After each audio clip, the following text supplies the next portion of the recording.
সোহেল, বেতন দিয়েছিস? হ্যাঁ স্যার দিয়ে দিয়েছি, আর পরের মাসে তো অ্যাডভান্স করে দিয়েছি। Very good. সিজা, তুই দিয়েছিস? স্যার আমার বাকি আছে। আচ্ছা ঠিক আছে। সোহেল, তুই বল 1 আর 1 যোগ করলে কত হয়? স্যার 2। Very good. আর তুই বল 186, 90 আর 1.5 লাখ যোগ করলে কত হয়?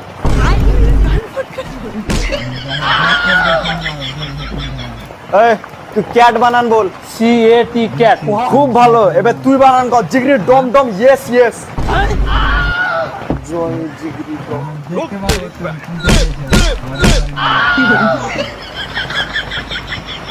তুমি বলো শাহরুখ খানের বিটির নাম কি? সুহানা খান। ওহ, এটা হলো ছাত্র। আর তুই বলে এবার পানিপথের প্রথম বিশ্বযুদ্ধ যখন হয় তখন যে জিতে আসলে ওর নানার নাম কি?